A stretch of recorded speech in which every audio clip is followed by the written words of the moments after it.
Good afternoon. Let me start by welcoming His Majesty, the King of Jordan. He's been a good friend. Abdullah, welcome back to the White House, man. Welcome back. And by the way, Barack's looking at you in the corner over there. And along with Queen Rihanna, who's meeting with Jill now, and the Queen, and the Crown Prince Hussein. Where is the Prince out there? I thought he was coming out. At any rate, we've known each other for many years. And His Majesty's been a good friend all those years, a steadfast partner alongside the Queen, and a beloved leader to their people. The partnership between the United States and our ally, Jordan, is strong and it is enduring. Today, the King and I discussed with our senior foreign policy staffs what the issue that's front and center in the Middle East and well beyond. The war between Israel and the terrorist organization Hamas. Over 4 months ago, on October the 7th, Hamas attacked Israel in an act of sheer evil, massacring more than 1,200 innocent women, men, and children. The deadliest day for the Jewish people since the Holocaust.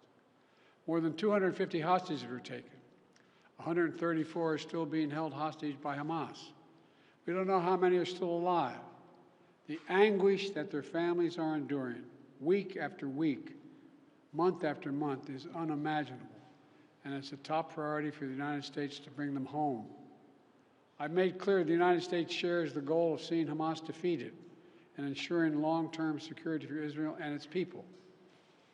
After October 7th attacks, Hamas retreated back into Gaza, where its leaders live in underground tunnels stretching for over 100 miles beneath civilian infrastructure, including schools, playgrounds, and neighborhoods.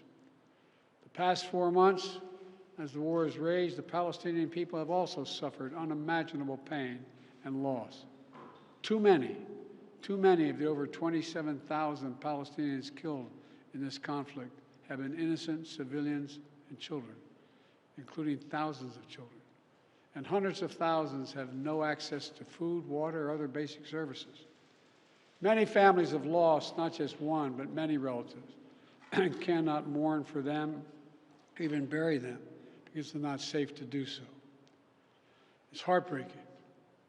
Every innocent life in Gaza is a tragedy, just as every innocent life lost in Israel is a tragedy as well.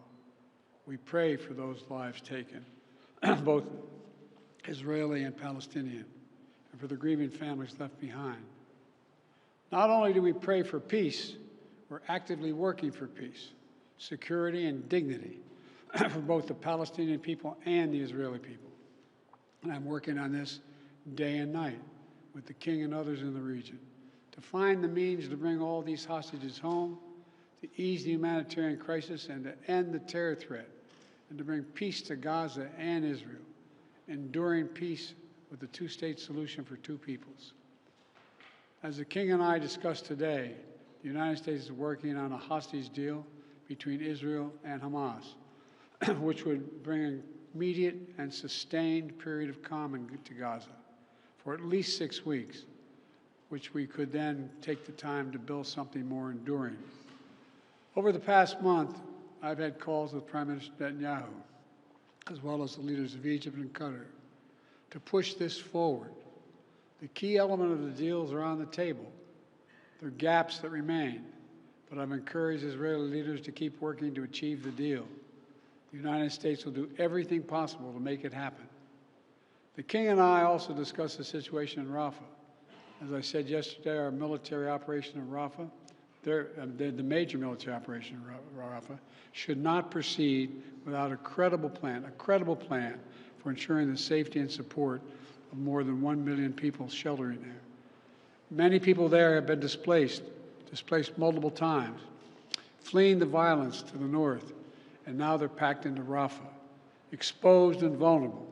They need to be protected, and we've also been clear from the start. We oppose any forced displacement of Palestinians from Gaza. Today, the King and I also discussed in detail how to get more humanitarian aid into Gaza from the very beginning. My team and I have relentlessly worked to get more aid in. I urged Congress for months to make sure that our nation's support for Israel and also includes urgently needed aid for innocent Palestinians.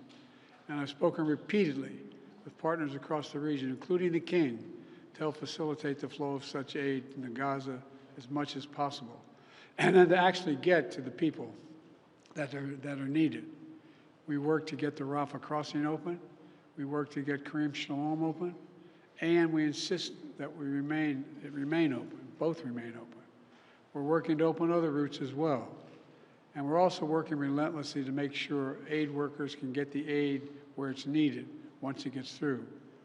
I want to recognize Jordan and the King specifically for all he has done to provide humanitarian aid to Gaza, including just a few days ago.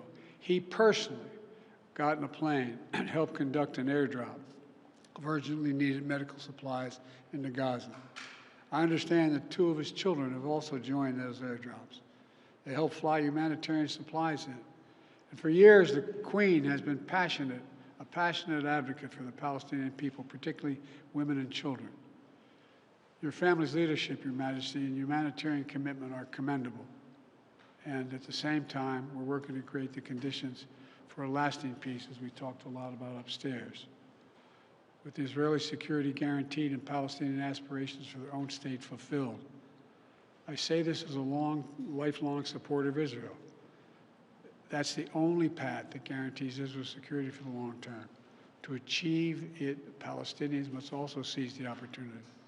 As discussed with the King today, the Palestinian Authority must urgently reform so it can effectively deliver to the Palestinian people in both the West Bank and Gaza. Once Hamas's control of Gaza is over, they must prepare to build a state that accepts peace, does not harbor terrorist groups like Hamas and Islamic Jihad. And together, we will keep working to complete what we started, to integrate the region, to bring about peace between Israel and all its Arab neighbors, including the Palestinian state. That effort was already underway before October 7th attacks. It's even more urgent today. No one understands better than our allies and partners in the region, including the King, what we need. I'm grateful to him for his friendship, including his and Jordan's unique role, a custodian of the holy sites in Jerusalem. We're grateful for this friendship. We saw that again just 2 weeks ago when 3 brave American service members were killed in an attack at a military outpost in Jordan, close to the Syrian border, by radical militant groups backed by Iran operating in Syria and Iraq. Since then, U.S. military forces have struck targets in Iraq and Syria, and our response will continue. We're grateful to our partners and allies like the King, who work with us every single day to advance security and stability across the region and beyond. It's difficult times like these when the bonds between nations are more important than ever. And Jill and I are pleased to welcome him and the Queen and the Crown Prince to the White House today. Your Majesty, over to you.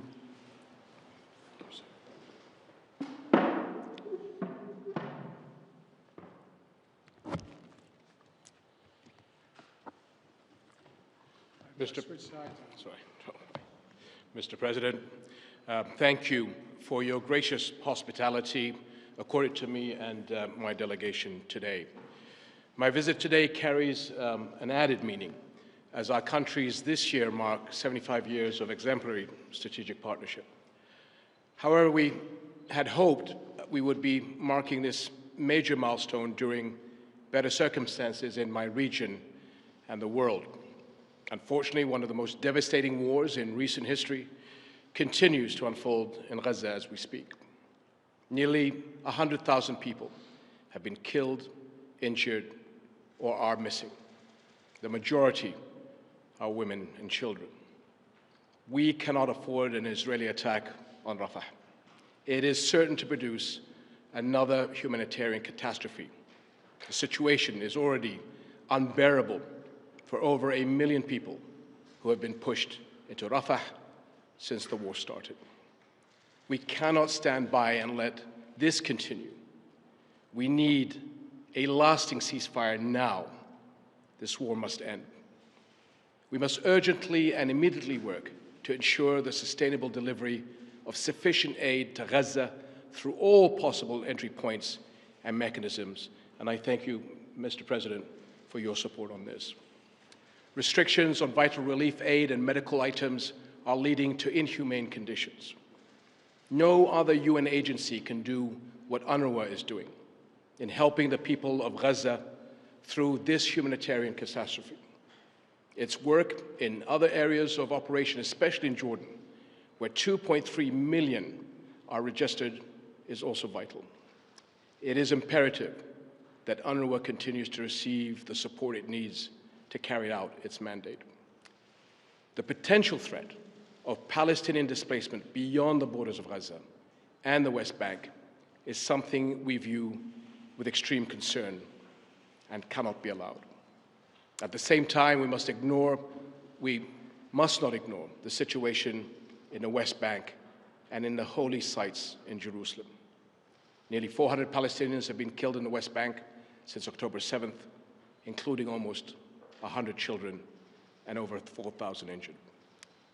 Continued escalations by extremist settlers in the West Bank and Jerusalem's holy sites and the expansion of illegal settlements will unleash chaos on the entire region.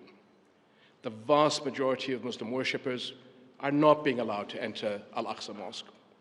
Christian churches have also voiced concerns about increasing and unprecedented restrictions and threats. It is also important to stress that the separation of the West Bank and Gaza cannot be accepted. 7 decades of occupation, death, and destruction have proven beyond any doubt that there can be no peace without a political horizon. Military and security solutions are not the answer. They can never bring peace. Civilians on both sides continue to pay for this protracted conflict with their lives. All attacks against innocent civilians, women and children, including those of October 7th, cannot be accepted by any Muslim, as I had previously stressed. We must make sure the horrors of the past few months since October 7th are never repeated nor accepted by any human being. We must together, along with Arab partners and the international community, step up efforts to reach a ceasefire in Gaza and immediately start working to create a political horizon that leads to a just and comprehensive peace on the basis of the two-state solution. An independent, sovereign, and viable Palestinian state with East Jerusalem as its capital, but living side by side with Israel in peace and security. This is the only solution that will guarantee peace and security for the Palestinians and the Israelis, as well as the entire region. Your leadership, my dear friend, Mr. President, is key to addressing this conflict, and Jordan is ready to work, as always, with you towards peace. Thank you.